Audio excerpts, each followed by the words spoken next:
الله حمدا كثيرا طيبا مباركا فيه كما يحب ربنا ويرضى وأشهد أن لا إله إلا الله وحده لا شريك له وأشهد أن محمدا عبده ورسوله يا أيها الذين آمنوا اتقوا الله حق تقاته ولا تموتن إلا وأنتم مسلمون أما بعد فإن أصدق الحديث كتاب الله وخير الهدي هدي محمد صلى الله عليه وسلم وشر الأمور محدثاتها وكل محدثة بدعة وكل بدعة ضلالة وكل ضلالة في النار. Ikhwan wa akhwati fillah, bapak-bapak, ibu-ibu, kaum muslimin dan muslimah, jamaah majelis taklim Masjid Al-Ukhwah Garden Valencia Puri Suryajaya yang semoga dimuliakan oleh Allah Subhanahu wa taala. Puji dan syukur senantiasa kita panjatkan kepada Allah Subhanahu wa taala atas segala karunia nikmat yang telah Allah berikan kepada kita. Di antara kenikmatan-kenikmatan tersebut yang kita rasakan pada sore hari ini adalah nikmat diberikannya kita kesehatan, kemudahan, dan kesempatan untuk talabul ilmi, menuntut ilmu. Semoga Allah senantiasa melimpahkan nikmat-nikmatnya kepada kita dan kita dijadikan hamba yang pandai bersyukur atas segala nikmat yang Allah berikan kepada kita. Bapak Ibu sekalian rahimani wa rahimakumullah, sore hari ini semestinya kajian kita melanjutkan pembahasan 62 amalan pembuka pintu surga. Karena mengingat sesaat lagi kita akan memasuki Ramadan dan tanpa terasa sore hari ini kita sudah memasuki tanggal 17 Sya'ban 1443 Hijriah. Itu artinya tinggal tersisa 12 atau 13 hari lagi kita akan memasuki Ramadan 1443 Hijriah. Maka kajian kita sore hari ini, kajian rutin kita tentang 62 amalan pembuka pintu surga, kita pending sementara, dan sore hari ini kita manfaatkan. Pembahasannya adalah persiapan menjelang Ramadan. Tema yang akan kita angkat ke permukaan, kita beri judul sore hari ini adalah yang dilakukan oleh Rasulullah Sallallahu Alaihi Wasallam di bulan Ramadan. Apa yang Nabi lakukan di bulan Ramadan? Bapak Ibu sekalian, rahimani wa rahimakumullah. Sebelum kami menyampaikan materi ini lebih jauh, maka sebagai kata pengantar atau muqaddimah, saya ingin mengatakan dua hal lebih dahulu kepada Bapak Ibu sekalian. Ada 2 poin, 2 hal yang harus kita perhatikan. Yang pertama adalah bahwasannya tidak ada petunjuk terbaik di muka bumi ini kecuali petunjuk Rasulullah Sallallahu Alaihi Wasallam. Beliaulah sang suri tauladan terbaik bagi umat ini. Sampai-sampai Allah Subhanahu wa taala memberikan apresiasi kepada beliau. Allah berfirman di dalam Al-Qur'an, "Laqad kana lakum fi Rasulillahi uswatun hasanah." Yang artinya sungguh telah ada pada diri Rasulullah itu suri tauladan yang baik. Jadi Bapak Ibu sekalian, rahimani wa rahimakumullah, Tidak ada pemberi contoh terbaik di muka bumi ini kecuali yaitu contoh yang diajarkan oleh baginda Rasul Sallallahu Alaihi Wasallam. Oleh karenanya bagi seorang Muslim wajib menjadikan Nabi sebagai panutan. Ya. Ketika seseorang itu membaca 2 kalimat syahadat, terutama syahadat yang kedua yang berbunyi wa asyhadu anna Muhammadar Rasulullah, dan aku bersaksi bahwasanya Nabi Muhammad itu adalah utusan Allah, maka salah satu konsekuensinya adalah ta'atuhu fima amara. Dia wajib mentaati semua yang Nabi perintahkan. Dia wajib mengikuti semua yang Nabi ajarkan. Itu konsekuensinya. Bahkan apabila seorang Muslim dia punya keyakinan ada petunjuk lain yang lebih baik daripada petunjuk Rasulullah, maka Islamnya batal. Makanya di dalam sebuah kitab yang ditulis oleh para alim ulama, kitab yang berjudul Nawaqidul Islam, pembatal-pembatal keislaman, Islam seseorang itu menjadi batal alias kafir tanpa sadar, salah satunya adalah dia meyakini adanya petunjuk yang lebih baik selain petunjuk Rasulullah Sallallahu Alaihi Wasallam, maka Islamnya batal. Nah, salah satu petunjuk yang terbaik yang Nabi berikan kepada kita adalah petunjuk beliau di bulan Ramadan. Ini nanti yang akan kita bahas. Ini yang pertama, Bapak Ibu sekalian. Makanya 14 abad yang silam, setiap kali Nabi itu berkhutbah, baik itu khutbah Jumat ataupun khutbah-khutbah yang lainnya, beliau selalu mengatakan fa inna asdaqal hadisi kitabullah. Sebenar-benar perkataan adalah perkataan Allah dalam kitabullah Al-Quran. Wa khairal hadi hadi Muhammad sallallahu alaihi wasallam, dan sebaik-baik petunjuk adalah petunjuk Nabi Muhammad sallallahu alaihi wasallam. Baik. Jadi mari kita ikuti apa yang Nabi lakukan di bulan Ramadan. Petunjuk Nabi di bulan Ramadan. Bahkan saya seringkali mengatakan dalam sebuah kalimat yang sederhana, kita itu kalau ingin menjadikan petunjuk atau suri tauladan, ingin mencontoh seseorang, ikutilah, contohlah orang yang sudah jelas masuk ke surga. Siapa lagi kalau bukan Rasul dan para sahabat-sahabatnya. Jangan mengikuti orang yang surganya belum jelas, belum tentu. Ikuti saja, yaitu orang yang surganya itu sudah pasti. Siapa itu? Ya Rasul dan para sahabat-sahabatnya. Aman sudah. Ya. Oleh karena itu, maka nanti kita akan ikuti apa sih yang Nabi ajarkan di bulan Ramadan itu. Ini poin pertama sebelum memasuki materi inti, muqaddimah ya. Yang kedua, Bapak Ibu sekalian, yang namanya puasa di bulan Ramadan itu bagian daripada ibadah di dalam Islam. Bahkan bukan hanya ibadah, puasa di bulan Ramadan itu termasuk rukun Islam yang keempat setelah zakat. Yang namanya ibadah, apapun itu bentuknya, entah itu sholat, entah itu zakat, termasuk puasa Ramadan, entah itu haji, entah itu umrah, atau membaca Al-Quran, atau berzikir, membaca sholawat, termasuk berdoa, apalagi menikah, itu semua adalah bagian daripada ibadah. Yang namanya ibadah, apapun bentuk ibadahnya, tidak akan pernah diterima oleh Allah kecuali hamba tersebut melakukan dua syarat.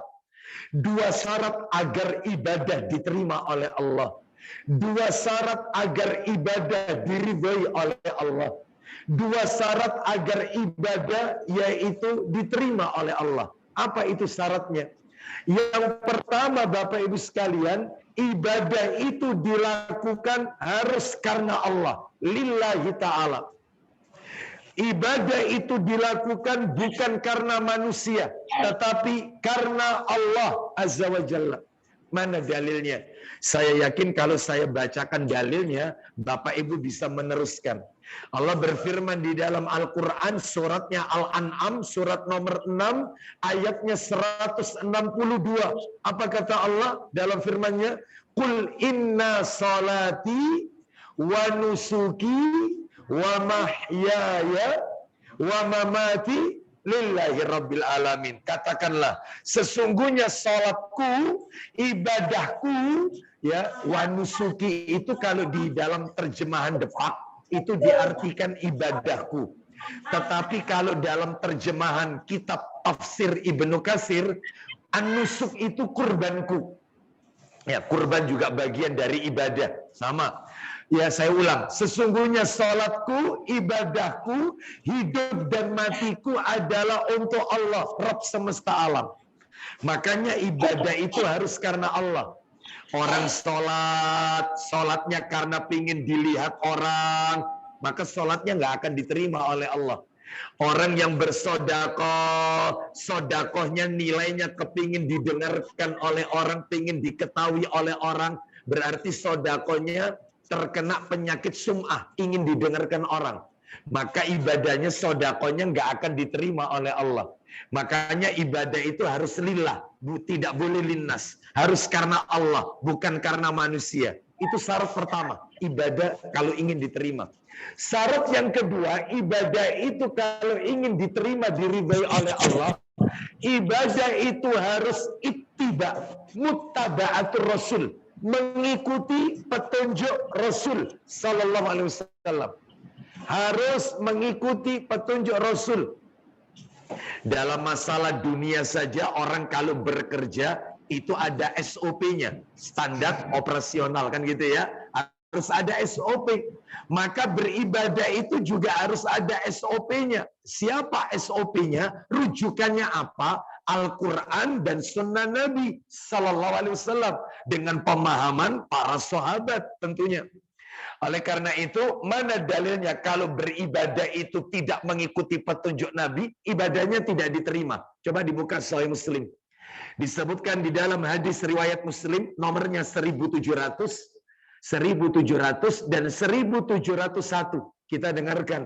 Dua hadis itu sama-sama dari Aisyah radhiyallahu anhuma. Silakan Pak Tegar dibaca dari Aisyah. Silakan. Dari Aisyah radhiyallahu anhuma, katanya Rasulullah sallallahu alaihi wasallam bersabda. Apa isi sabdanya? Siapa yang ada urusan agama kami, ya, yang kami tidak pernah mengadakannya. Nah, lihat, siapa yang mengada-ada, memodifikasi dalam urusan agama. Bapak Ibu sekalian, kalau urusan dunia nggak apa-apa. Bahkan urusan dunia itu diserahkan kepada kita. Mobil mau dimodifikasi, rumah kita mau dikasih atau direnovasi, nggak masalah urusan dunia. Tapi kalau urusan ibadah nggak boleh dimodifikasi. Ibadah itu jelas, rujukannya harus qala Allah wa qala Rasul. Beribadah itu dalilnya adalah Al-Quran dan As-Sunnah. Dalilnya beribadah itu bukan hawa nafsu atau perasaan atau yang penting baik, bukan. Ibadah itu ada petunjuknya. Nah, kata Nabi, siapa yang melakukan yaitu satu amal ibadah atau urusan agama yang kami tidak pernah melakukannya, mengajarkannya, maka hal itu ditolak. Hal itu ditolak. Lanjut 1701. Silakan. Dari Aisyah radhiyallahu anha, katanya Rasulullah sallallahu alaihi wasallam bersabda. Apa isi sabdanya? Siapa yang mengamalkan suatu amal ibadah. Nah, amal ibadah kan bukan urusan duniawi. Kalau urusan duniawi diserahkan kepada kita. Seperti HP, ini di zaman Nabi kan tidak ada. Di zaman kita ada. Nggak apa-apa. Ya, termasuk pengeras suara, mic yang saya pakai ini. Di zaman Nabi nggak ada. Di zaman kita ada. Ini urusan dunia ini, bukan ibadah. Maka nggak apa-apa. Sebab banyak orang itu yang salah memahami dalam masalah bid'ah. Seakan-akan digebiar uya. Ya, apa yang kita lakukan ini juga termasuk bid'ah berarti. Nah, kalau urusan dunia diserahkan kepada kita. Bahkan di dalam Al-Quran itu ada Bapak Ibu. Allah mengatakan kepada kita dalam firman-Nya, Allah menjelaskan tentang alat-alat transportasi yang digunakan oleh Rasulullah ketika Nabi masih hidup. Kendaraan paling keren ketika Nabi masih hidup. Kuda, terus keledai, dan bighal. Apa bighal itu? Bighal itu adalah hasil perkawinan antara kuda dengan keledai. Jadi kuda dikawinkan dengan keledai, anaknya itu namanya bighal. Itu kata Allah, nanti saya tunjukkan ayatnya. Allah mengatakan itulah kendaraan yang ada di zamanmu, ya, yang ketika Nabi masih hidup. Namun kata Allah berikutnya, akan ada nanti kendaraan-kendaraan yang akan terjadi nanti di akhir zaman, yang waktu itu belum ada. Jadi Nabi menginformasikan kepada kita bahwasanya nanti akan ada alat-alat transportasi yang di zaman Nabi nggak ada. Seakan-akan Allah hendak memberitahukan kita nanti itu akan ada pesawat, akan ada kereta api, ya, dan seterusnya. Lu di mana itu Ustadz ayatnya? Itu disebutkan oleh Allah di dalam Al-Quran suratnya nomor 16 An-Nahl.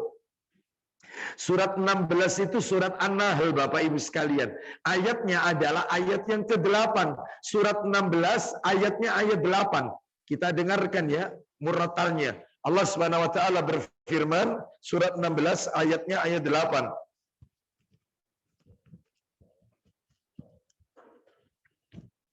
Ya, ayatnya adalah ayat yang ke-8.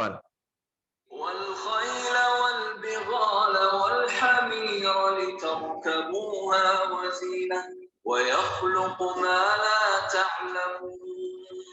Silakan terjemahannya. Dan dia menciptakan kuda. Tuh, kendaraan yang ada di zaman Nabi, kuda. Terus Bighal. bighal, tadi peranakan antara kuda dengan keledai. Terus nomor 3, Dan keledai. untuk Kamu tunggangi. dan menjadi perhiasan. nah, stop. Ini kendaraan di zaman Nabi. Terus apa kata Allah berikutnya? Allah menciptakan apa yang tidak kamu ketahui. Di dalam tafsir Ibnu Katsir dikatakan Allah hendak memberitahukan kepada kita akan muncul kendaraan-kendaraan, alat-alat transportasi yang kamu tidak mengetahuinya nanti di akhir zaman. Ya seperti yang kita rasakan ini. Oleh karena itu kalau urusan duniawi sekali lagi diserahkan ke kita. Diserahkan ke kita. Boleh. Yang tidak boleh itu kalau urusan ibadah. Itu tidak boleh dimodifikasi. Ulang lagi hadisnya riwayat Muslim tadi. Pak Tegar, ulang lagi. Barang siapa yang mengamalkan suatu amal ibadah. Ya. Yang tidak pernah kami lakukan. Maka amalnya itu ditolak. Amalnya ditolak. Tidak diterima oleh Allah Azza wa Jalla. Oleh karena itu, maka dalam hal ini, puasa Ramadan yang akan kita lakukan sesaat lagi ini, maka wajib mengikuti petunjuk Rasul Sallallahu Alaihi Wasallam. Makanya sore hari ini tema kita tidak membahas 62 amalan pembuka pintu surga. Sore hari ini karena mengingat Ramadan semakin dekat, materinya adalah yang dilakukan oleh Rasulullah di bulan Ramadan. Ayo kita lihat petunjuk Nabi di bulan Ramadan. Kita bekali diri kita ilmu yang cukup sebelum memasuki Ramadan. Karena kalau beribadah tanpa ilmu, ibadahnya nggak akan diterima oleh Allah Azza wa Jalla. Ya seperti layaknya orang-orang ahlul kitab. Ketika Allah mengajarkan kepada kita surat Al-Fatihah, Bapak Ibu sekalian kalau baca surat Al-Fatihah itu kan setelah ayat ihdinas siratal mustaqim, tunjukilah kami ke jalan yang lurus. Pastikan kita bertanya, jalan yang lurus ini jalannya siapa? Jalan yang bagaimana? Allah menjawab ayat berikutnya, siratal ladzina an'amta alaihim, yaitu jalannya orang-orang yang telah diberi nikmat. Siapa orang-orang yang telah diberi nikmat ini? Yaitu para sahabat. Maksudnya jalannya Rasul dan para sahabat. Lalu ayat berikutnya lihat, ghairil maghdubi alaihim waladhdallin. Bukan jalannya orang-orang yang al-maghdub. Siapa al-maghdub? Yahudi. Dan waladhdallin, bukan pula jalannya orang-orang yang ad-dhallin. Siapa ad-dhallin? Nasrani. Kenapa Yahudi dimurkai? Kenapa Nasrani dikatakan ad-dhallin, yaitu tersesat? Kenapa Nasrani dikatakan tersesat? Orang Yahudi itu al-maghdub dimurkai karena mereka punya ilmu tapi tidak diamalkan. Kenapa orang Nasrani dikatakan ad-dhallin, tersesat? Karena mereka beribadah tanpa ilmu. Jadi siapa saja di antara kita yang senang mengaji tapi tidak diamalkan, ya berarti mengadopsi Yahudi. Atau sebaliknya, kita beramal saleh, beribadah, nggak pakai ilmu, maka seperti Nasrani. Oleh karena itu, maka ayo sebelum kita melakukan ibadah, kita bekali dengan ilmu. Ya, nah salah satunya adalah ilmu petunjuk Nabi di bulan Ramadan. Baik Bapak Ibu, beberapa yang bisa kami sampaikan karena ini materinya panjang, ya. Kami sebutkan saja beberapa di antaranya ya, mudah-mudahan mewakili. Yang pertama Bapak Ibu, yang Nabi ajarkan di bulan Ramadan ini. Yang pertama ya, yang pertama, bahwasanya Rasulullah Sallallahu Alaihi Wasallam, beliau tidak akan pernah memulai puasa kecuali setelah melihat hilal. Bapak Ibu bertanya, hilal itu apa Ustaz? Hilal itu adalah yaitu muncul pada awal bulan kalender Hijriah. Munculnya itu awal bulan kalender Hijriah. Kemudian nanti setelah itu dia akan menjadi bulan. Nah, sekarang ini sudah bulan. Kita kalau tengok di malam hari itu sudah kelihatan bulan, itu bulan. Nah, hilal itu adalah muncul di awal bulan kalender Hijriah. Dan munculnya itu ketika matahari terbenam. Nah, berarti kalau sudah kelihatan berganti tanggal, mohon maaf, berganti bulan. Berarti ganti bulan Hijriah, bulan baru. Jadi Nabi itu memulai puasa Ramadan dengan melihat hilal, bukan dengan hisab. Jadi metodologi menetapkan satu Ramadan dan satu Syawal Idul Fitri dengan ru'yatul hilal, melihat hilal, bukan hisab, bukan. Bukan. Mana dalilnya? Buka Sahih Bukhari. Silakan dibantu Bukhari. Nomornya 940. Bukhari 940. Nabi bersabda, "Sumu li ru'yatihi wa aftiru li ru'yatihi fa in hubbiya alaikum fa akmilu iddata Sya'bana 30." Silakan. Dari Abu Hurairah radhiyallahu anhu, katanya Nabi Shallallahu Alaihi Wasallam bersabda, apa isi sabdanya? puasalah bila kamu melihatnya. Tuh, puasalah kalian apabila kalian melihat bulan.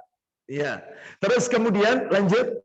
Dan berbukalah bila kamu melihatnya. Mohon maaf, yang dimaksud dengan wa'aftiru li ru'yatihi, berbukalah maksudnya Idul Fitri. Makanya Bapak Ibu, Idul Fitri itu bukan hari raya menuju kepada kesucian. Fitri beda sama fitrah. Kalau fitrah itu ada tak marbutonya, ada tak marbuto fitrah, artinya suci. Sedangkan fitri, Idul Fitri, makanya zakatnya namanya zakat fitri, bukan zakat fitrah, bukan. Yang benar itu bukan zakat fitrah, tapi zakat fitri. Ya, karena hari rayanya itu adalah Idul Fitri. Apa Idul Fitri? Itu artinya hari raya. Fitri itu berbuka. Hari raya berbuka alias tidak puasa lagi. Ya, jadi kalau ada orang menerjemahkan yaitu hari raya Idul Fitri, hari raya menuju kepada kesucian, itu salah. Kalau kesucian itu fitrah, ada tak marbutonya. Ini tidak fitri. Alif, lam, al, fi, fa, terus to, terus ro, al fitr. Ya, itu artinya berbuka. Maksudnya Idul Fitri. Maksudnya Nabi, dan berhari rayalah dengan melihat bulan. Jadi 1 Ramadan dengan melihat hilal, 1 Syawal Idul Fitri juga dengan melihat hilal. Apabila tertutup mendung, lanjut, atau awan, lanjutkan. Jika bulan itu tertutup atasmu. Nah, tertutup, nggak kelihatan, maka bagaimana metodologi Nabi berikutnya? Maka sempurnakanlah bilangan Sya'ban 30 hari. Bapak Ibu sekalian, perlu diketahui, yang namanya kalender Hijriah itu tanggalnya cuma 2. Kalau enggak 29, ya 30. Beda sama Masehi. Kalau Masehi itu terkadang 28 Februari, terkadang 29 tahun Kabisat, terkadang ini. Maret ini 31. Kemarin Februari berapa itu? 29 ya. Tahun Kabisat kemarin ya. Loh 29. Ada lagi yang umurnya 30. Bulan apa ini? April. Bulan depan. Itu 30 itu April. Jadi itu ada 4 kalau Masehi. Kalau Hijriah simpel. Kalau tidak 29 ya 30. Makanya kesimpulan dari hadis yang dibaca Pak Tegar tadi, metodologi Nabi menetapkan 1 Ramadan dan 1 Syawal cuma 2.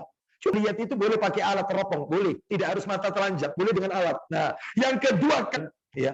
Maka yang kedua istiqmal. Apa itu istiqmal? Sya'bannya kelihatan. Simple. Contoh.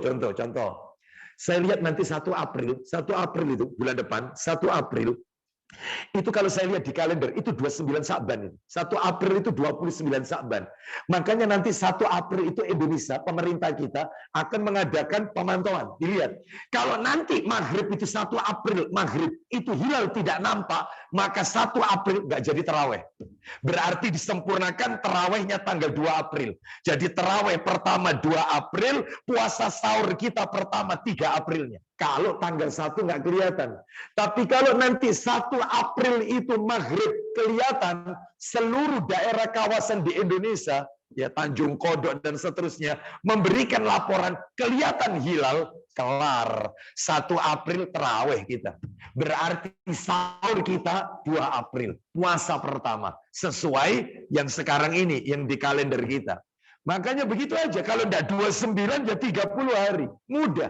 Lu terus Ustadz, maaf ini ya, maaf. Sekali lagi saya minta maaf. Lu teman-teman kita yang pakai hisab itu Ustadz, saya nggak sebut nama kelompoknya ya, itu bagaimana? Maaf Bapak Ibu sekalian, hisab ini kan pakai perhitungan. Dulu di zaman Nabi itu yang namanya perhitungan itu sudah ada. Bukan tidak ada. Sudah ada. Contohnya masalah waris. Itu hitungan itu. Ya, kalau ada seorang suami meninggal dunia, meninggalkan istri, anak-anaknya perempuan semua, tuh, kan gitu ya, anak-anaknya perempuan semua, nggak punya anak laki-laki, maka istri itu dapat 1/8 warisan, anak perempuan dapat 2/3. Terus kemudian saudaranya suami dapat semua warisan, sisa dari 1/8 sama 2/3. Silakan dibagi sendiri sama keluarganya suami. Nah itu berarti kalau gitu hitung-hitungan itu sudah ada di zaman Nabi, ada. Yang ini ada yang dapat 1/6, ada yang dapat sekian. Itu sudah ada. Tapi Nabi tetap menetapkan 1 Ramadan dan 1 Syawal tidak dengan hisab, tapi dengan ru'yatul hilal. Nah, itu ya. Bahkan saya kalau membaca fatwanya Syekhul Islam Ibnu Taimiyah, horor kata beliau. Ibnu Taimiyah rahimahullah mengatakan metode hisab itu adalah metode bid'ah. Ya, karena di zaman Nabi nggak pernah, sahabat tidak pernah melakukan ini, tabi'in nggak pernah. Nah, terus mereka dasarnya apa Ustaz? Hisab itu. Surat Yunus ayat 5 itu yang mereka jadikan. Coba dibuka. Ayo, surat Yunus ayat 5. Ini yang dijadikan dasar. Surat Yunus ayat 5 kita dengarkan. Allah Ta'ala berfirman murotalnya. Yunus ayat 5. Huwallazi ja'ala asy-syamsa والقمر نورا وقدره منازل لتعلموا عدد السنين والحساب ما خلق الله ذلك إلا بالحق يفصل الآيات لقوم يعلمون. Silakan. Dialah yang menjadikan matahari bersinar Terus. dan bulan bercahaya. Dan dialah yang menetapkan tempat-tempat orbitnya. Agar kamu mengetahui bilangan tahun. Terus. Dan perhitungan waktu. Lanjut. Allah tidak menciptakan demikian itu melainkan dengan benar. Kemudian Dia menjelaskan tanda-tanda kebesarannya kepada orang-orang yang mengetahui. Ayat ini turun kepada siapa? Ya kepada Rasulullah. Ternyata tidak ada satupun yaitu dalil Rasul maupun para sahabat yang memahami ayat ini dasar sebagai penetapan 1 Ramadan dan 1 Syawal. Nggak ada. Iya. Ayat ini murni hanya menjelaskan tanda-tanda kekuasaan Allah. Allah menciptakan matahari, Allah menciptakan bulan, tempat-tempat orbitnya, murni membicarakan kekuasaan Allah. Sama sekali tidak menyinggung kaifiyah tata cara penetapan 1 Ramadan dan 1 Syawal. Loh Ustadz, kalau begitu Ustadz, kalau begitu, misalnya ini Ustadz, yaitu kan tadi metodologinya 2, yaitu yang pertama tadi apa? Ru'yatul hilal. Kalau hilal tidak lihat, maka yang kedua apa tadi? Hisab, kok hisab? Apa tadi? Istiqmal. Istiqmal itu menyempurnakan bilangan bulan Sya'ban. Menjadi berapa disempurnakannya? 30 hari. Itu namanya istiqmal. Terus kemudian Ustadz, misalnya sebagian daerah lihat, sebagian daerah tidak lihat. Nah terus gimana ini? Serahkan ke ulil amri. Makanya berpuasalah bersama pemerintah, berhari rayalah bersama pemerintah. Selesai. Menerapkan ayat atiullah wa atiur rasul wa ulil amri minkum. Taatilah Allah, taati Rasul dan ulil amri di antara kalian. Ustadz, ulil amrinya itu anu Ustadz, aduh Ustadz, ini Ustadz macam-macam. Ya, ulil amrinya itu minyak goreng aja, ini kemarin itu pakai ini pakai kendi-kendian, pakai urusan dia sama Allah. Bukan urusan kita rakyat. Urusan rakyat mengikuti yang baik. Loh kita diatur yang baik kok. Iya. Loh berarti Ustadz ulil amri itu kalau dia salah menetapkan tanggal Idul Fitri atau menetapkan Ramadan itu tetap dapat pahala. Iya. Kalau dia benar dapat 2 pahala kata Rasulullah ulil amri. Kalau dia salah menetapkannya maka dia dapat 1 pahala. Loh pahala apa? Salah kok tetap dapat pahala. Pahala merukunkan rakyat sama-sama. Dulu di zaman para sahabat, Bapak Ibu sekalian, Utsman bin Affan radhiyallahu anhu, khalifah ketiga loh ini, khalifah ketiga, mantunya Rasul ini. Utsman bin Affan menantunya Nabi. Beliau pada saat jadi khalifah, sholat di Mina. Namanya orang kalau haji, posisi ada di Mina, itu sholatnya dikosor. Dikosor, jadi bukan sempurna sholatnya kalau di Mina, sholatnya dikosor. Ini Utsman bin Affan, sholatnya tidak dikosor. Sempurna, duhur tetap 4, asar tetap 4, maghrib 3, isya tetap 4. Tidak dikosor, tidak dijadikan 2 rakaat. Itu sahabat sebagian nggak mau ikut sholat bersama Utsman. Utsman bin Affan khalifah, pemimpin itu waktu itu. Maka diantaranya Ibnu Mas'ud radhiyallahu anhu tidak mau berada di belakangnya, nggak mau ikut. Kata beliau, kata Ibnu Mas'ud, ini menyelisih. Rasul kalau di Mina itu dikosor, ini kok tidak dikosor, menyelisih ini sunnah Nabi. Katanya Ibnu Abbas, sepupunya Rasul radhiyallahu anhu, apa kata beliau? Al-khilafus syarr. Al-khilafus syarr sampai 3 kali. Al-khilafus syarr. Menyelisih pemerintah itu jelek, menyelisih ulil amri itu buruk, menyelisih ulil amri itu salah. Ikut. Meskipun dia salah tetap dia dapat pahala, merukunkan orang. Pemerintah kita menetapkan hari raya tanggal sekian. Ayo se-Indonesia hari raya. Ikut. Apa kita nggak senang hari raya bareng? Senang, puasanya bareng, tidak silih ginji, hari rayanya sama-sama. Masa kita nggak senang yang seperti ini? Kita itu diatur, yaitu dengan kebaikan. Perkara dia melakukan ini dan itu, urusan dia sama Allah. Doakan aja dapat hidayah. Itu aja, ya. Jadi ini menunjukkan kepada kita penetapannya adalah dengan ru'yatul hilal. Baik. Bapak Ibu tambah bingung kalau lihat saya. Ustadz ini kadang-kadang jadi Muhammadiyah, kadang-kadang jadi NU gitu ya. Gimana Ustadz ini ya? Ini sekarang Ustadz jadi NU ini kok pakai Ru'yatul Hilal. Ya, kan NU Ru'yatul Hilal, Muhammadiyah kan pakai hisab. Ini kita beragama tidak pakai organisasi. Kita itu beribadah ada dalilnya. Kalau sahih ikuti, kalau tidak sahih ngapain kita ikuti? Ya itu ya, makanya kalau fanatik itu fanatik sama dalil, bukan fanatik madhab, fanatik golongan, bukan. Ya. Nomor 2, Bapak Ibu, nomor 2 yang Nabi ajarkan ini di bulan Ramadan. Rasulullah SAW berniat untuk melakukan puasa Ramadan sebelum terbit fajar, sebelum fajar shadiq. Jadi Nabi itu kalau puasa Ramadan niatnya sebelum fajar shadiq, niatnya. Ya, niatnya. Mana dalilnya? Alhamdulillah punya Abu Dawud. Jilid 2. Hari ini jilid 2 semua yang kita pakai, Pak Tegar. Sudah dilengkapi. Ya. Tolong dibuka Abu Dawud nomor 2454. 2454. Setelah itu jangan ditutup, nanti nomornya berdekatan. 2454. Kita dengarkan ya. Abu Dawud 2454. Ayo. Dari Hafsah, istri Nabi SAW. Rasulullah bersabda, Man lam yujmi is-siyama qabla al-fajri fala siyama lahu. Silakan. barang siapa tidak menghadirkan niat puasa sebelum terbit fajar. Jadi sebelum terbit itu dia tidak niat puasa Ramadan ini ya, puasa Ramadan. Maka tidak ada puasa baginya. Loh, nggak disebut puasa, nggak dianggap puasa oleh Allah. Loh, berarti Ustadz kalau gitu sebelum subuh, sebelum fajar shadiq, sebelum subuh itu harus niat dulu. Iya, niat. Itu kalau puasa wajib. Beda dengan puasa sunnah, Bapak Ibu. Beda.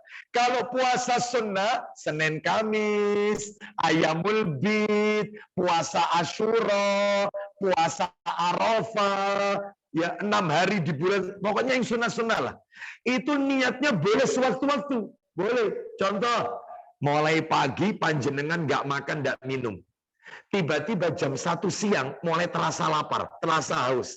Lalu Anda berpikir, saya kok lapar betul ya, haus betul ya. Masya Allah, mulai pagi saya belum makan, belum minum. Sekarang sudah jam 1 siang. Eman ya, Ustaz niati poso pisan. Boleh. Nggak apa-apa. Sewaktu-waktu. Ya, istidentil, nggak apa-apa. Tapi kalau puasa wajib, Ramadan atau bayar utang Ramadan, harus sebelum subuh niatnya. Ya tadi itu dalilnya. Ustadz, yang tentang puasa sunnah itu, Ustadz tadi itu ada dalilnya Ustadz. Puasa sunnah itu niatnya bisa sewaktu-waktu. Iya, ada dalilnya. Mana dalilnya? Ayo dibuka Sahih Muslim. Jangan ditutup ya Sahih Muslimnya. Dibuka aja semua yang sudah itu karena nomornya berdekatan. Sahih Muslim nomor 1121. 1121. 1121. Sahih Muslim. Dari Aisyah radhiyallahu anhuma. Nah, kita dengarkan. Ya, tafadhol Pak Tegar, silakan.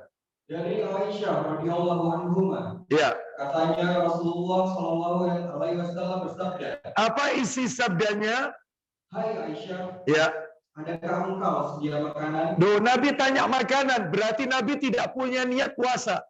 Berarti Nabi itu tidak niat untuk puasa karena tanya makanan. Lanjut. Jawab Aisyah, tidak ya Rasulullah. Tidak ada makanan. Apa jawaban Nabi karena nggak ada makanan? Sabda beliau, kalau begitu aku puasa. Kalau begitu aku puasa. Nabi tanya sama istrinya, hari ini kau punya makanan tidak? Dapurku kering, wahai Rasul. Dalam riwayat yang lain, dapurku kering. Nggak ada makanan. Kata Nabi, kalau begitu hari ini, saya tanya, ada nggak suami model kayak begini zaman sekarang? Ada nggak? Mah, kamu hari ini masak? Aku nggak masak, Pak. Aku nggak enak kabeh awakku. Ya sudah, kalau gitu aku puasa. Ada yang kayak begini kira-kira? Ada? Oh, ya. Kata istrinya, go food. Ya. Jarang ada suami kayak begini ya. Zaman sekarang pasti kadang-kadang marah. Kemarin kamu ini tidak puasa, sekarang kamu puasa. Oh, itu. Ya, baik. Pasti marah-marah ya, nggak boleh ya. Simpel aja, nggak ada makanan ya puasa, kan gitu. Ternyata Pak Tegar nggak begitu lama, Aisyah dikasih makanan orang. Lanjutkan. Kemudian Rasulullah SAW pergi terus. Lalu ada orang datang memberikan makanan untuk kami. Lanjut. Setelah Rasulullah SAW kembali, terus kukatakan kepada beliau. Apa kata Aisyah kepada Rasul? Tadi ada orang ngasih makanan, wahai Rasulullah. Lanjut. Ya Rasulullah, tadi ada orang datang memberi kita makanan. Lanjut. Dan kusimpan untuk Anda. Nabi tanya, makanan apa itu? Kata Aisyah, kue hais. Kue di zaman Nabi ini. Lanjut. Tanya Rasulullah SAW, makanan apa? Terus? Kue hais. Kue hais, lanjut. Sabda beliau, Ya. bawalah kemari. Kue itu kusajikan untuk beliau. Di puasanya. Loh, awalnya tanya makanan, berarti nggak niat puasa. Karena dijawab nggak ada makanan, niat puasa. Ternyata tidak begitu lama ada makanan, Nabi memakannya, membatalkan. Berarti puasa sunnah itu wewenang kita. Kapan kita mau batalkan, kapan mau meneruskan, dan kalau dibatalkan, tidak ada kewajiban mengkodok. Nggak ada, harus dikodok. Makanya Bapak Ibu kalau puasa Senin Kamis, diundang orang walimah. Diundang walimah. Ya apa ini Ustaz, tak batalkan apa tidak? Ya, nah, ini ya. Tapi jangan dimarahi orangnya. Lah iya, wong undang uang kok wae wong poso. Lah ini loh, repot ini ya. Ya, nggak usah orangnya dimarah-marahi, nggak usah. Bu, kamu itu jangan Senin gitu loh, undanganmu itu. Bu, hari Sabtu gitu loh, ya. Atau yang lain, jangan Senin Kamis. Aku pas poso. Loh kok ngatur orang gitu loh. Ya, maka Bapak Ibu sekarang tak tunjukkan fatwa ulama. Kita kalau diundang orang pas puasa, misalnya besok, undangannya besok, panjenengan sudah rutin Senin Kemis atau puasa Daud. Maka caranya Bapak Ibu adalah satu, katanya para ulama, kalau yang diundang itu kita saja, undangan itu kita tok, nggak ada orang lain. Orang itu hendak memuliakan kita, ya, maka batalkan puasa kita. Hormati Sahibul Bait itu. Karena dia akan kecewa, makanannya tidak kita makan. Kalau kita tok. Tetapi kalau undangannya itu banyak orang, bukan hanya kita, maka teruskan puasa kita. Jangan dibatalkan. Karena makanan orang itu masih banyak yang menikmati. Dan panjenengan tidak usah ngomong, aku mentahnya ya bungkusen. Nggak usah. Itu ngemis itu namanya. Itu ngemis. Nggak boleh. Ada nggak model-model kayak gini? Sepurani aku poso, aku bungkus saya tak kayak buko. Ini ngemis ini, ngemis, minta. Nggak boleh. Minta ditraktir, itu ngemis itu, nggak boleh. Ya, kamu kan hari arisan, buat traktir, nggak boleh, nggak boleh.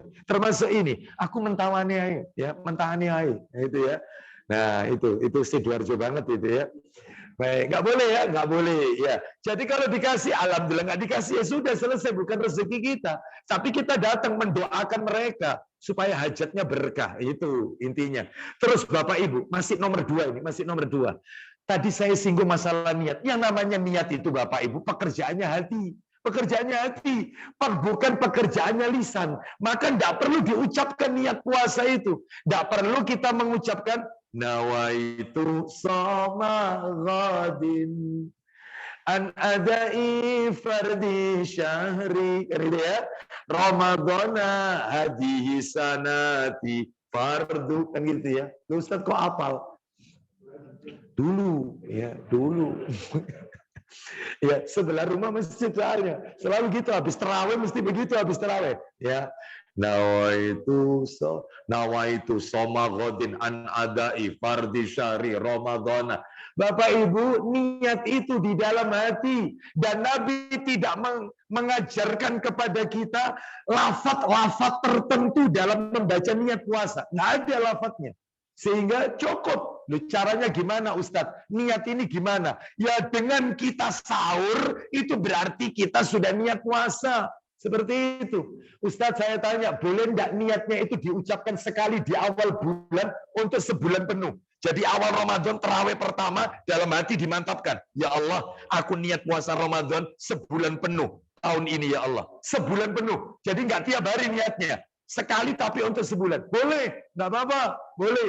Tetapi ada catatan. Khusus wanita yang haid. Wanita yang haid. Maka ketika dia haid, lalu kemudian dia suci, dia harus memperbarui niatnya lagi ketika suci.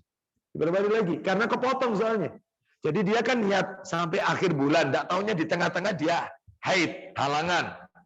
Ya, setelah itu kan dia tidak puasa. Nah setelah dia suci mau ngawali puasa lagi, memperbarui niat. Caranya niat puasa untuk sampai akhir Ramadan. Jadi sekali untuk sampai terakhir, nggak apa-apa. Jadi tidak harus tiap hari. Bapak Ibu sekalian, panjenengan bangun malam untuk sahur. Sahur itu sudah niat, itu sudah. Allah itu mengetahui apa yang di depan manusia dan apa yang ada di belakang manusia. Ya'lamu ma baina aydihim wa ma khalfahum. Ayat kursi itu. Allah tahu. Bahkan apa yang belum kita lakukan Allah sudah tahu. Jadi tidak perlu Allah itu diberitahu mengabarkan isi. Kita mengabarkan isi hati kita kepada Allah. Nggak perlu. Allah tahu semua yang ada di dalam dada kita. Allah tahu. Ya. Jadi tidak perlu lafaz-lafaz tertentu. Baik itu nomor 2. Nomor 3. Rasul itu selalu mengakhirkan sahur. Nabi itu suka sahurnya diakhirkan. Kalau sahur itu Pak, diakhirkan Bu, jangan diawalkan. Sahur itu diakhirkan. Mana dalilnya? Dalilnya Sahih Muslim. Nomornya 1061. 1061. Ayo. 1061. 1061. Nah, jam berapa Ustaz sahur yang benar? Di zaman Nabi nggak ada jam. Nggak ada. Ukurannya pakai ayat. Ukurannya pakai ayat Quran. Karena nggak ada jam. Ayo dibaca. Anas bertanya kepada Zaid bin Sabit radhiyallahu anhu. Silakan. Dari Anas radhiyallahu anhu. Ya. Dari Zaid bin Sabit Ya. radhiyallahu anhu katanya. Ya. Kami pernah makan sahur bersama-sama Rasulullah Shallallahu Alaihi Wasallam. Ulang lagi kalimat itu. Ulang lagi. Kami pernah makan sahur bersama-sama Rasulullah Shallallahu Alaihi Wasallam. Bapak Ibu, ini loh lihat kalimatnya. Kami pernah makan sahur bersama Rasul. Yang sering terjadi kebiasaan kita kan bukber ya. Apa bukber itu? Buka bersama. Ternyata di zaman Nabi itu ada sahur bersama. Yaitu dalilnya. Ya Masjid Al-Ukhwa ngadakan saber. Apa saber itu? Insya Allah ya. Itu dalilnya sahur bersama. Muslim 1061. Kalau ada yang komplain bawakan Sahih Muslimnya. Gitu. Ya. Sahur bersama meskipun tidak tiap hari nggak apa-apa. Jadi bukan hanya bukber, tapi saber. Atau istilah yang lain, silakan mau disingkat apa. Terus lanjut, ayo. Tidak. Berapa lama kemudian kami pergi sholat? Nah, kami pergi sholat. Lanjut, setelah itu. Tanya Anas. Apa kata Anas kepada Zaid bin Sabit? Kira-kira berapa lama jaraknya antara waktu makan sahur dengan sholat? Baik, berapa lama jaraknya? Sahurnya Nabi dengan adzan subuh. Maksudnya itu. Berapa jaraknya? Karena waktu itu nggak ada jam. Ukurannya, silakan Pak Tegar. Jawab saya, kira-kira selama membaca 50 ayat. Nah, seperti orang kalau baca Al-Quran 50 ayat. Ya, saya pernah coba ini. Saya ambilkan ayat yang agak panjang-panjang. Al-Baqarah, 50 ayat. Sambil lihat jam. Ternyata baca 50 ayat surat Al-Baqarah. Saya ambilkan yang tengah-tengah. Yang agak panjang-panjang. Itu butuh waktu 20 menit. 20 menit kalau lancar. Katakan misalnya kasih space lagi 30 menit, setengah jam. Jadi kalau subuh misalnya 4:4, berarti sahur yang tepat setengah jam sebelumnya berarti 4:4. Ya itu yang benar, itu yang afdal. Ya, lo Ustadz itu kalau bacanya cepat lah, kalau bacanya dina, nah ya rata di ya saja mungkin ya, gak lancar baca Qurannya ya. Ya, jadi Bapak Ibu sekalian, ya anggap aja lah 20 menit sampai 30 menit. Cukup. Ya, lo Ustadz katanya kita itu disuruh berhenti makan kalau waktunya imsak. Imsak itu nggak boleh makan. Kata siapa? Kita itu berhenti makan, berhenti minum, tidak boleh melakukan hubungan intim suami istri ketika fajar shadiq. Lo berarti kalau gitu imsak masih boleh. Boleh. 10 menit itu loh, imsak. Assalatu wassalamu alaih. Itu boleh itu. Wong itu manfaat loh itu. Sawakul masih bisa loh itu. Ya. Kalau jimaknya bisa nggak itu ya? 10 menit itu ya. Loh, rugi. Ya, mumpung ada waktu. Ya, seperti itu. Manfaatkan. Jadi di akhir, loh Ustadz istri saya itu bangunnya itu jam 2, Ustadz 2:30. Nggak apa-apa. Menyiapkan menu santap sahur. Nggak apa-apa. Sudah disiapkan semua. Lah terus, jangan dimakan. Lah terus Ustadz, dilihatin aja. Menunggu waktu yang tepat. Momen yang tepat. Jadi diakhirkan. Sebab ada orang itu sahur itu di malam hari. Ada. Aku sahur sekarang ya, nanti jangan dibanguni. Nggak bener ini. Nggak akan sehat. Habis makan terus tidur. Nggak akan sehat. Begitu juga ada orang sahur jam 2 malam. Dini hari sahur. Begitu habis makan, sahur, nunggu subuh masih lama. Tidur.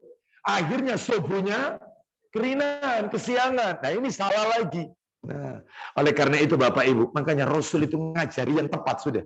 Sudah, sebaik-baik petunjuk sudah. Diakhirkan. Sahur itu diakhirkan.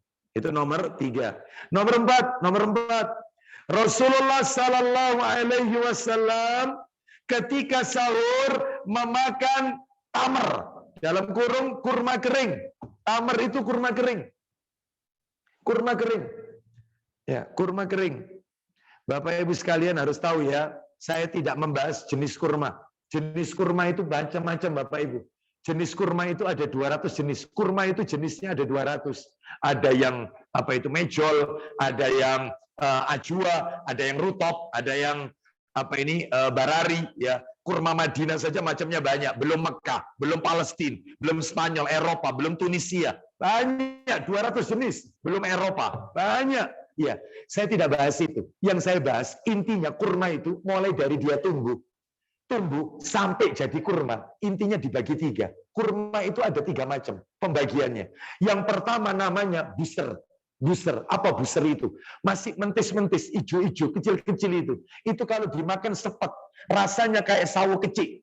Nah, mirip kayak sawo. Sudah, seperti itu. Lah itu namanya buser. Itu kalau di Mekah sama Madinah biasanya dijual kurma muda. Bagi yang lama tidak punya anak sulit hamil, kurma muda. Itu dibohongin. Ya. Itu dibohongin. Kadang-kadang ustadz pembimbingnya juga jualan juga ustadz pembimbingnya. Itu. Yang hijau-hijau itu loh, kecil-kecil. Ya, mentes-mentes itu ya. Itu kalau dimakan sepet itu namanya buser. Yang katanya cocok bagi mereka yang untuk mensuburkan. Ya, supaya punya anak, cepat punya anak. Itu hanya mitos saja. Ya, nggak ada kaitannya. Ya. Terus kemudian ada lagi yang macam-macam jualannya itu aneh-aneh pokoknya di sana itu ya. Jadi nggak usah. Dan itu yang jualan Bapak Ibu orang kita nggak ada orang sana nggak ada ya. Itu yang pertama. Terus kalau hijau itu tadi Bapak Ibu, yang kecil-kecil itu hijau dibiarkan akan kuning nanti. Kuning kecoklatan. Lah itu yang namanya rutop. Tempatnya harus di freezer itu. Itu yang mantap memang. Mahal ya. Rutop itu harus di freezer. Meskipun ditaruh freezer maka dia tetap lumer. Dia tetap seperti basah begitu. Nah, itu memang nikmat. Dan Nabi kalau berbuka pakai rutop, sahurnya pakai tamar. Lah terus yang ketiga Ustadz, model yang ketiga, setelah kuning kecoklatan tadi kalau dibiarkan, maka dia akan mengering. Lah itu yang namanya tamar, kurma kering. Jadi cirinya tamar kalau dibuka. Jadi meskipun itu ajwa, meskipun itu apapun nama kurmanya, itu kalau dibuka kelihatan seratnya, atau kalau digoyang, itu kedengaran isinya itu namanya tamar. Meskipun kurma yang ada tangkainya itu, Tunisia. Itu kalau Anda lihat, Anda buka, seret kelihatan seratnya, atau kita goyang ini kedengaran, itu namanya tamar. Meskipun namanya kurma Tunisia, tetap itu tamar. Namanya kurma kering. Lah itu yang dikonsumsi Nabi kalau sahur. Menurut ilmu medis, orang itu, ini ilmu medis ya, sepakat ini, para dokter mengakui. Orang kalau mengkonsumsi kurma kering pada saat sahur, maka dia akan menguatkan badannya. Jadi kalau bisa, sekarang sudah belanja kurma kering untuk sahur. Sedangkan untuk berbuka, rutop. Untuk berbuka, rutop. Ya, seperti itu. Ustadz, tidak ada Ustadz. Kalau misalnya tak ganti juwet gimana Ustaz? Nah ini repot ini. Tidak ada al-juwet itu. Ya. Yang ada itu al-ajwa. Ya. Al-juwet itu tidak ada. Ya. Itu nggak apa-apa podo irengnya kan gitu ya, sama hitamnya. Dipikir ajwa itu ya. Ya tidak boleh ya. Jadi ya semampunya tidak ada itu ya air putih aja nggak apa-apa ya. Mana dalilnya? Nabi itu kalau sahur dengan tamar kurma kering. Dalilnya adalah dalam kitab Silsilah Hadis Sahih. Silsilah Hadis Sahih nomornya nomor 562. Silsilah Hadis Sahih nomor 562. Dari Abu Hurairah radhiyallahu anhu dia berkata, Rasulullah sallallahu alaihi wasallam bersabda, "Nikmas sahurul mukmin at-tamar." Sebaik-baik sahur orang mukmin adalah kurma. Sebaik-baik sahur orang mukmin itu kurma, tamar, at-tamar, kurma kering maksudnya. Sekarang nomor 5. Rasulullah sallallahu alaihi wasallam memulai puasa mulai fajar sodik. Nabi memulai puasa, berhenti makan, berhenti minum, tidak melakukan hubungan intim suami istri sejak fajar shadiq. Fajar shadiq. Bapak Ibu harus tahu, fajar itu ada dua, Pak, Bu. Ada yang namanya fajar kadhib. Fajar kadhib. Ada yang namanya fajar shadiq. Apa itu fajar kadhib? Fajar kadhib itu cirinya langit masih gelap, ada bayangan putih yang naik ke atas seperti ekor serigala. Itu namanya fajar kadhib. Lah saat itulah boleh makan, boleh minum, boleh melakukan hubungan intim suami istri, dan belum waktunya sholat subuh. Nggak boleh sholat subuh, belum. Yang nomor dua, fajar yang kedua, fajar shadiq. Cirinya gimana? Langitnya di ufuk itu merahnya sudah menebar. Merahnya menebar, remeng-remeng. Jadi hitamnya itu tidak pekat, tapi agak kemerahan dikit. Kelihatan agak merah dikit. Nah, di saat itulah berhenti makan, berhenti minum, tidak boleh melakukan hubungan intim suami istri, dan waktunya sholat subuh. Nah, itu. Ya, itu fajar shadiq. Dan ketika berbuka, matahari terbenam. Itu berbuka, matahari terbenam. Cahaya merah sudah menebar di langit, itu sudah waktunya berbuka. Saya tanya sama panjenengan, jujur ya, jujur. Selama ini panjenengan kalau berbuka, itu menunggu matahari terbenam atau adzan maghrib? Hah? Adzan maghrib. Adzan maghrib itu adalah perintah untuk menunaikan sholat maghrib, bukan waktunya untuk berbuka. Berarti selama ini salah? Nggak salah ya. Jadi karena rumah kita tidak tinggal di ketinggian, kita tidak tinggal di gunung, di bukit, puncak, tidak ya, maka sulit untuk melihat terbenamnya matahari, kecuali kalau di puncak bisa kita lihat itu di ketinggian. Oh ya, matahari betul-betul terbenam, merahnya itu sudah menebar, merahnya itu. Nah ya, sudah nggak kelihatan matahari, yang merahnya menebar. Nah saat itulah berbuka. Karena kita tinggal yaitu di daerah rendah, maka ikuti saja petunjuk ulil amri. Apa itu petunjuknya? Jadwal waktu sholat untuk wilayah Sidoarjo dan ya sudah pakai itu aja. Aman sudah, pakai itu aja.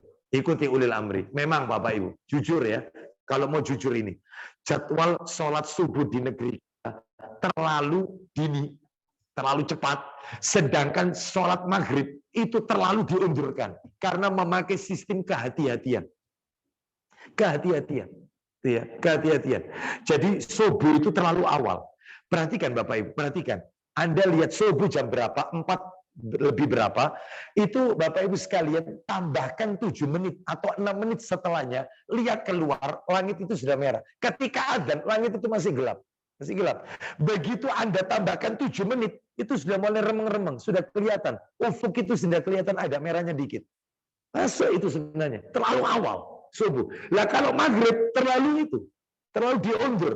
Jadi begitu matahari terbenam, sudah nggak kelihatan, merahnya menebar, tambahkan 7 menit, pasti adzan itu. 6 atau 7 menit. Jadi terlalu diundurkan. Karena kehati-hatian. Nah itu ya, nggak apa-apa dalam hal ini diperbolehkan ya. Lah yang parah itu ada orang yang berbukanya itu, yaitu tidak segera berbuka. Jadi menunggu muadzin. Ya, jadi saya pernah sebelum pandemi, saya lihat di TVRI itu sudah adzan maghrib, adzan maghrib. Sedangkan rumah saya kan depannya masjid, ada masjid persis depan rumah. Nah itu belum adzan, tetangga saya lihat saya karena pintu saya agak dikit terbuka.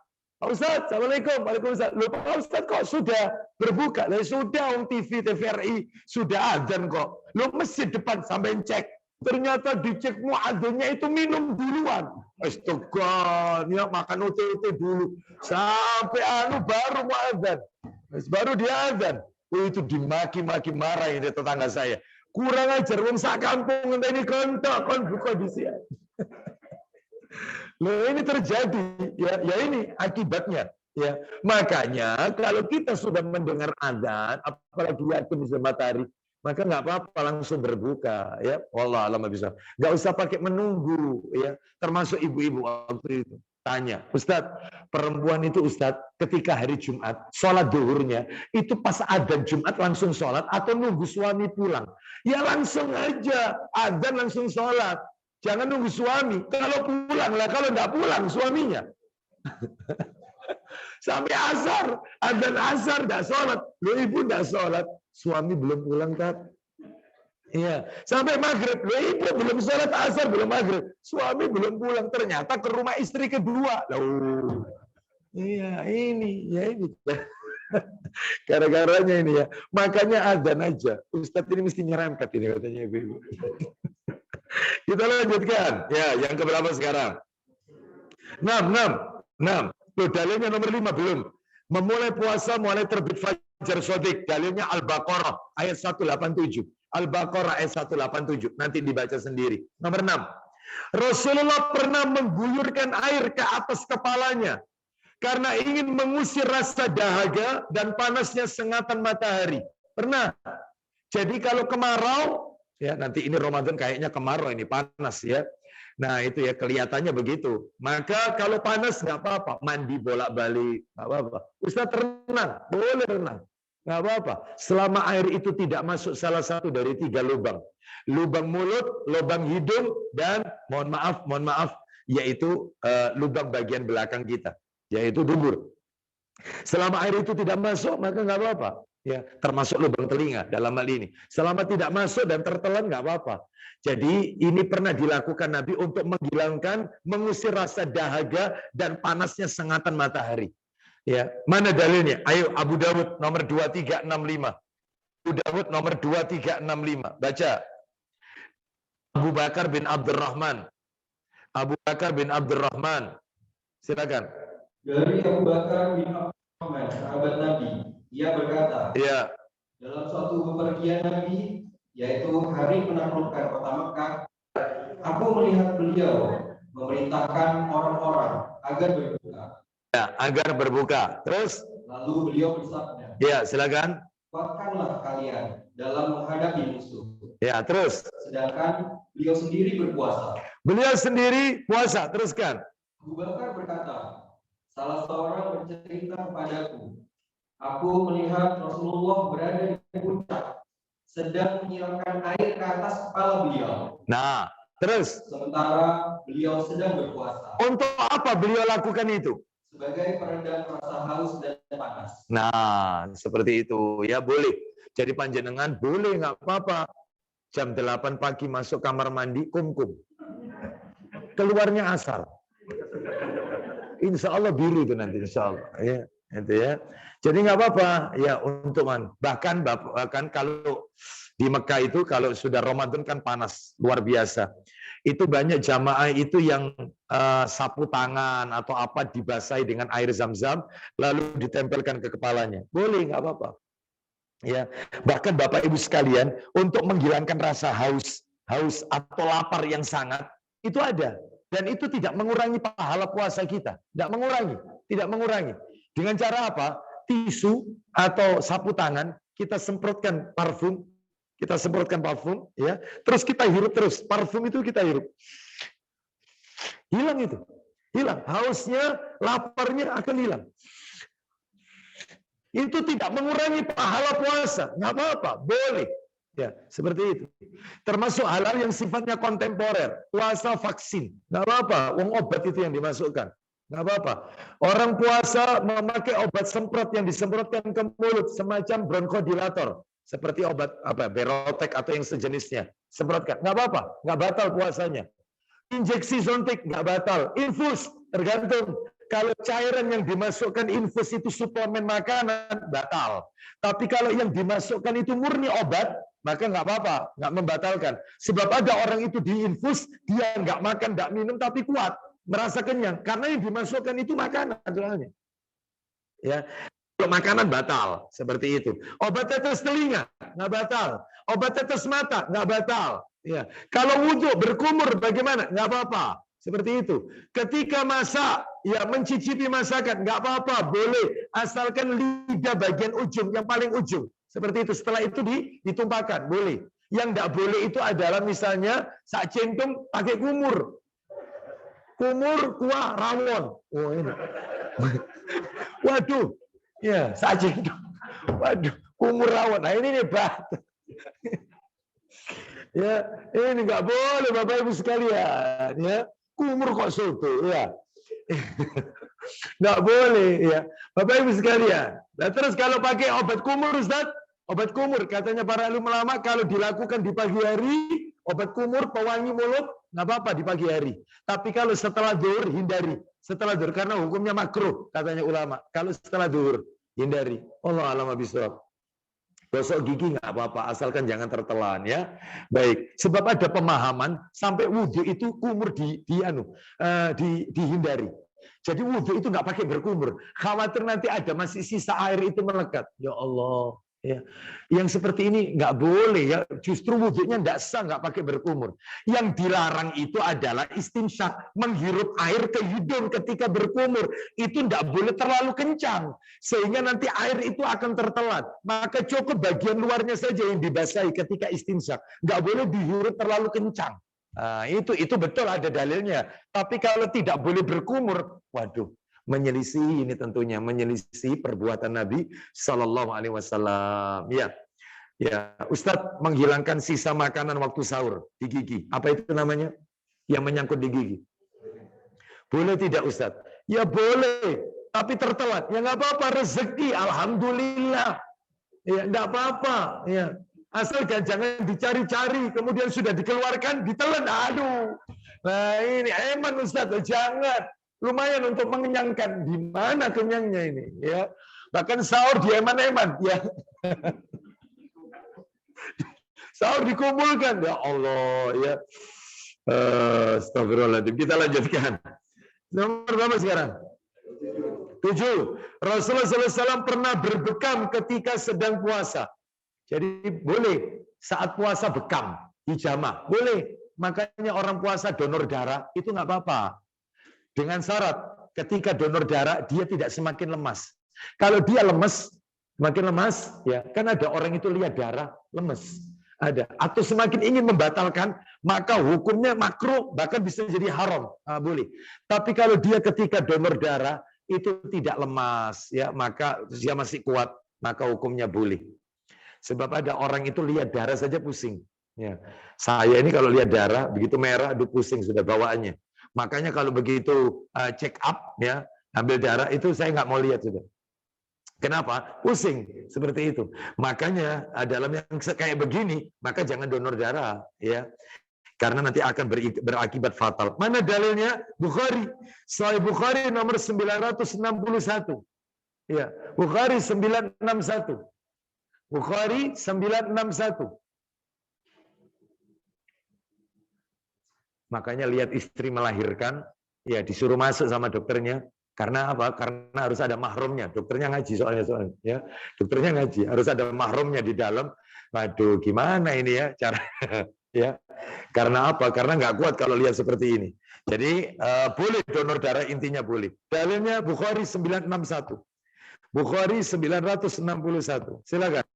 Dari Ibnu Abbas radhiyallahu anhu katanya, Annan Nabiyya sallallahu alaihi wasallam ihtajama wa huwa muhrimun wahtajama wa huwa shaimun. Silakan. Nabi Shallallahu Alaihi Wasallam pernah berbekam, padahal beliau sedang puasa. Tuh, terus.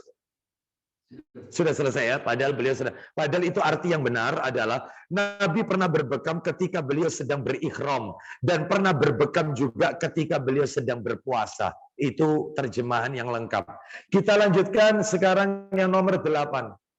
Rasulullah SAW orang yang paling dermawan di bulan Ramadan. Bahkan lebih dermawan lagi kalau di bulan Ramadan dibanding bulan-bulan yang lain.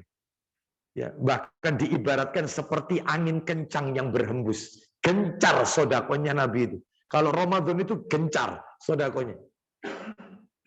Dalilnya, nah ini kitabnya nomor asli ini. Sahih Bukhari nomor 4997. 4997 Bukhari. Pak Tegar sudah mendownload. Silakan bisa dibuka downloadannya. Bukhari 4997. Bukhari 49. Ketemu ya? Silakan dibaca Pak Tegar. Silakan. telah menceritakan kepada kami Yahya bin Khuza'ah, telah menceritakan kepada kami Langsung nama orang terakhir saja. dari Ibnu Abbas radhiyallahu anhu. Betul, Ibnu Abbas radhiyallahu anhuma. Silakan. Dia berkata, Ya. Nabi Shallallahu Alaihi Wasallam adalah seorang yang paling ringan untuk berbuat kebaikan. Terus.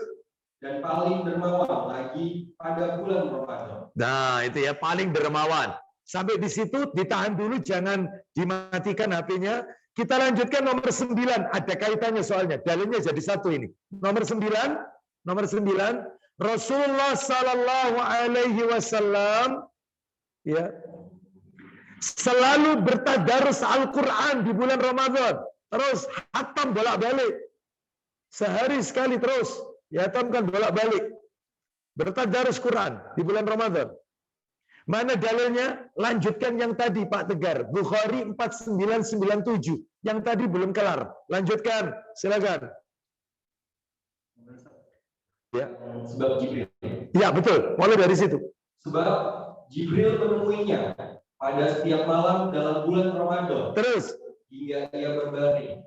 Sementara Rasulullah SAW memperdengarkan bacaan Al-Qur'annya. Nah, jadi Nabi baca Quran yang nyimak Jibril. Nabi baca Quran yang ngecek bacaannya itu Jibril. Dicek. Itu. Terus lanjut. Maka di saat Jibril menemuinya, pada saat itu pula lah beliau menjadi orang yang lebih cepat berbuat kebaikan, bahkan melebihi cepatnya angin yang berhembus. Nah, jadi maksudnya begini. Nabi itu menjelang ajalnya, semakin mendekati yaitu masa tuanya, yaitu ajalnya, Jibril itu semakin sergap datang. Terutama di bulan Ramadan. Itu bahkan sampai beberapa kali. Terus ngecek bacaannya Nabi, terus dimurojaah. Terus begitu. Lah kita juga begitu terus. Makanya mulai sekarang Bapak Ibu itu sebelum masuk Ramadan harus punya perencanaan target.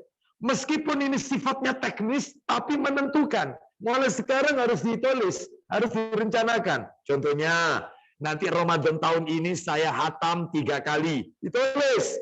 Itu atau hatam 4 kali. Misalnya, nanti bulan Ramadan tahun ini, Masjid Al-Ukhwa saya sumbang nasi bungkus sekian. Masjid ini nasi bungkus sekian. Saya kirim takjil ke masjid ini. Begitu, direncanakan. Terus nanti saya, yaitu Qiyamul Lail iktikaf di masjid ini. 10 hari terakhir yaitu misalnya sholatnya itu ikut imam di masjid ini, terutama imam-imam yang pakai kunut witir, yang Qiyamul Lail itu ya. Karena tidak semua masjid mengadakan seperti ini. Jadi ditulis ya seperti itu. Sudah direncanakan, meskipun teknis tapi itu menentukan. Sebab apa? Supaya Ramadan kita bermakna. Jadi katanya para alim ulama laisal idu liman labisal jadid. Idul Fitri itu bukan yang bajunya baru. Hakikat Idul Fitri itu bukan miliknya. Idul Fitri itu bukan miliknya orang-orang yang bajunya baru. Ya, terus innamal idu liman ta'atuhu tazid. Tetapi hakikat Idul Fitri itu adalah ketaatan yang semakin bertambah. Nah begitu. Makanya kita jangan disibukkan masalah duniawi. Nanti Ramadan. Nggak usah disibukkan baju baru. Bingung belum tukar uang baru. Untuk ngasih anak-anak. Jangan, nggak usah. Yang kita sibukkan itu adalah ibadah.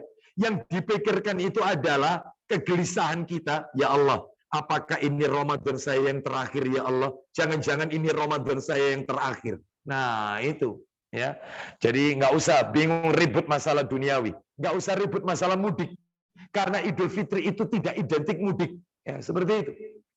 Ibadah, karena apa? Karena saat Lailatul Qadar itu penetapan takdir untuk setahun berikutnya. Jadi takdir itu kan ada dibagi 4, ada takdir azali, penetapannya di Lauhul Mahfuz, dan itu yang nggak bisa berubah. Nomor 2 ada takdir umri, penetapan takdir ketika sang jabang bayi ada dalam kandungan. Umurnya 4 bulan 10 hari. Jodohnya, rizkinya, hidupnya bahagia atau sengsara, wafatnya kapan, itu ditetapkan ketika ada dalam kandungan. Yang nomor 3, takdir sanawi tahunan.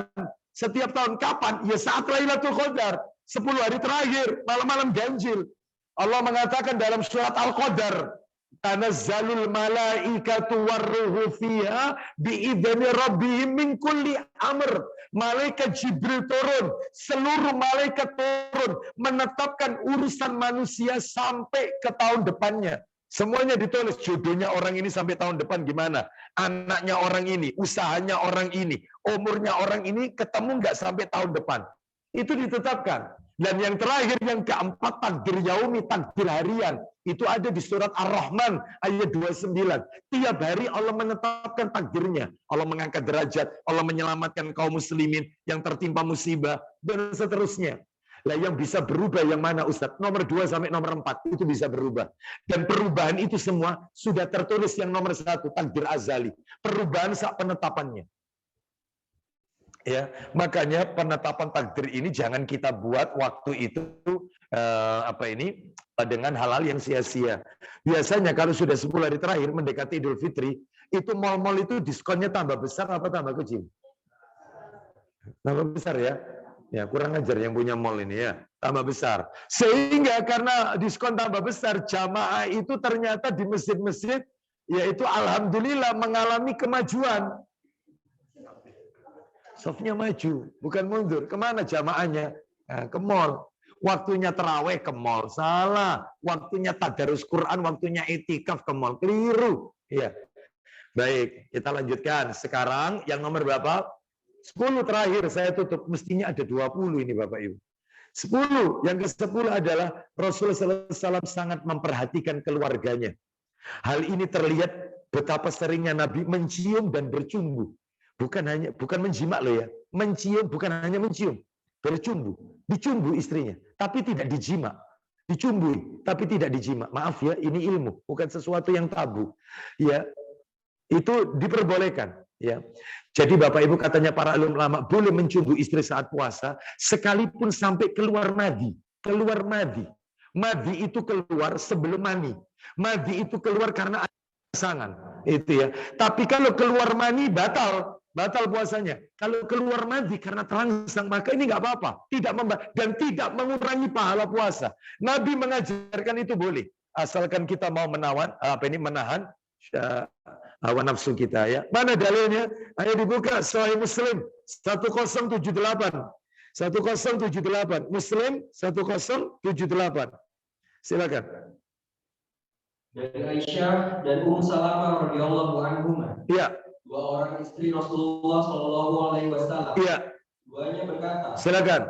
Sesungguhnya Nabi Shallallahu Alaihi Wasallam pernah mendapatkan subuh. Tuh, 10 berapa tadi? Oh, bukan. 1073. 1073. 1073. Iya. Dari Aisyah radhiyallahu anha katanya. Iya. Rasulullah Shallallahu Alaihi Wasallam pernah mencium dan mencumbuku mesra ketika beliau sedang puasa. No, dan tetapi beliau sanggup mengendalikan nafsunya. Baik, buka Abu Dawud, tambah lagi dalil 2387. Abu Dawud 2387. Silakan 2387. Ayo dibaca. Dari Abu Hurairah, ada orang laki-laki berusia tua. Laki-laki usia tua ini tanya sama Nabi. Bertanya tentang apa? Bertanya kepada Nabi tentang sikap bermesraan dengan istri. Ya, terus. Bagi orang yang sedang berpuasa. Nah, terus. Nabi lalu memberi keringanan padanya. Nah, terus. Kemudian datang lagi seorang laki-laki berusia muda. Usianya muda, tanya sama Nabi. Lanjut.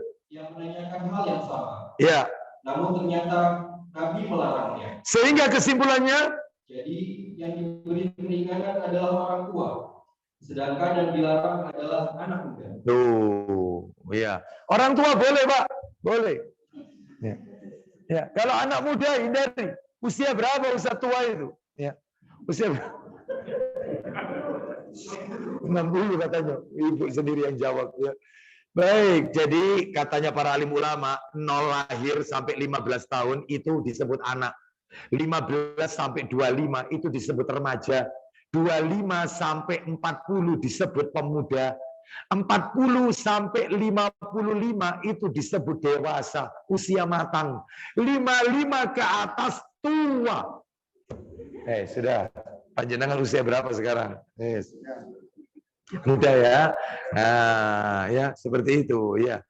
Baik, kita lanjutkan. Nggak boleh ya Bu ya, katanya. Nggak apa-apa ibu-ibu sekalian, asalkan yaitu dia bisa meredam nafsunya. Baik, kita lanjutkan. Sedikit saya tambahkan keterangannya. Jadi Bapak Ibu sekalian, misalnya ini, maaf ini ya, maaf ini. Nah, misalnya dia melakukan jima di malam hari, jima. Dan dia tidak langsung mandi besar.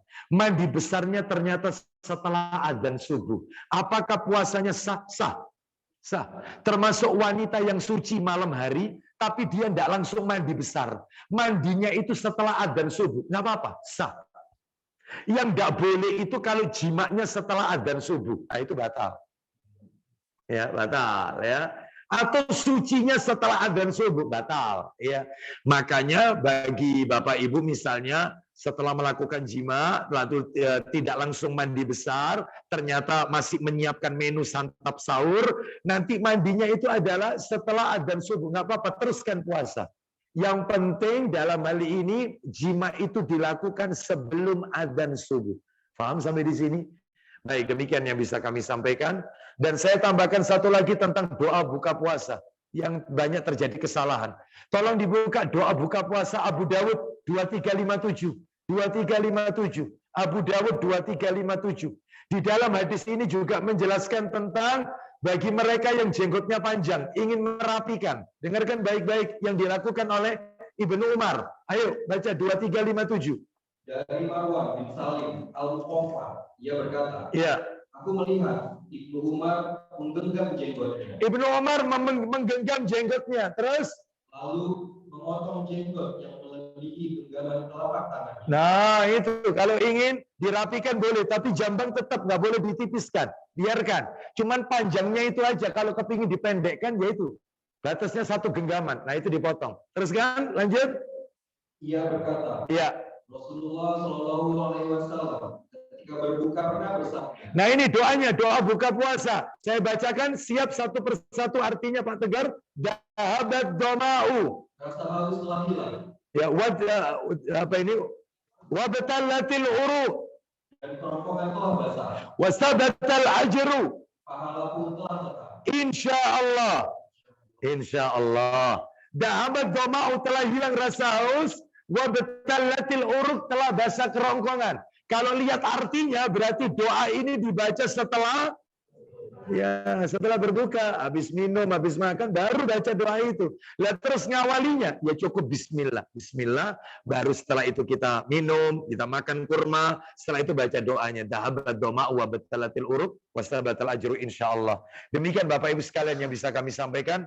Mohon maaf apabila ada hal yang tidak berkenan dan juga minta maaf atas keterlambatan saya pada kajian kita sore hari ini.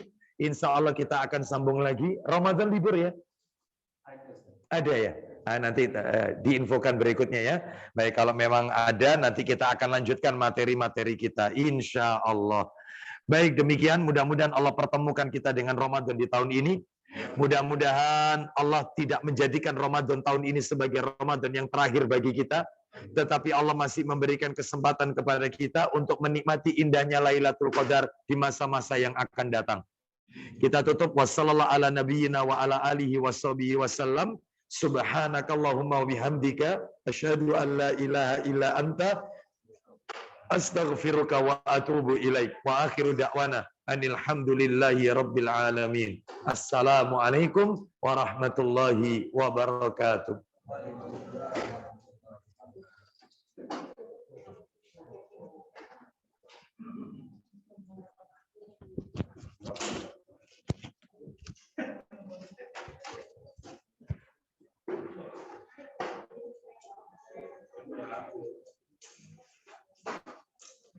Saya langsung